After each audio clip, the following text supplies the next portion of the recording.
দার্জিলিংয়ে বেড়াতে এসে এই রেস্টুরেন্টের সামনে দাঁড়িয়ে কেউ ফটো তুলবে না, তা কি হতে পারে? হ্যাঁ, আমি গ্লেনারিসের কথা বলছি।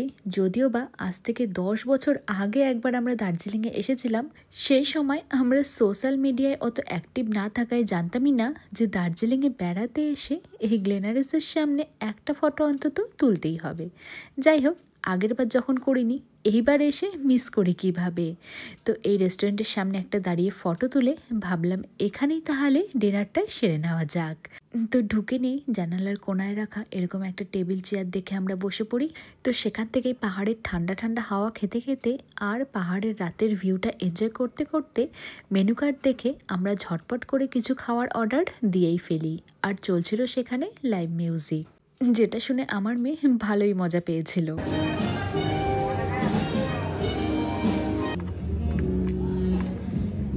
এরপরে এক এক করে আমাদের অর্ডার দেওয়া খাবারগুলো ধীরে ধীরে আমাদের সামনে এসে হাজির হলো। তো আমরা নিয়েছিলাম শাহি পনির, ওদিকে প্লেন রাইস, এইসব আমার মেয়ের জন্য নিয়েছিলাম।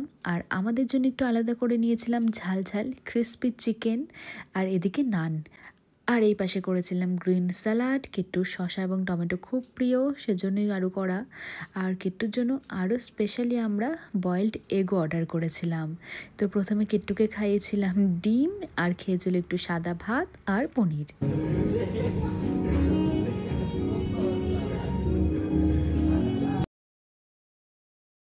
তো এখানে সবথেকে ভালো যেটা হয়েছিল যে বেবি চেয়ার অ্যাভেলেবেল ছিল, সেজন্য কিট্টুকে এখানে বসিয়ে দিয়ে কিছুটা খাবার একসাথে আমরা 3 জনে খেতে পেরেছিলাম। আর তারপরে যা হয় পালা করে করে খেয়েছিলাম। তো খাবারের কোয়ান্টিটি প্রচুর দিয়েছিল, আর দামটাও মোটামুটি ঠিকঠাক ছিল। তবে খাবারের টেস্ট আমার আহামরি তেমন কিছু লাগেনি, একটু মোটামুটি লেগেছিল। যাই হোক, রেস্টুরেন্টে রাত 11টার মধ্যে সেখানে বন্ধ হয়ে যায়, আর আমরা ছিলাম সেদিন গ্লেনারিসের লাস্ট গেস্ট।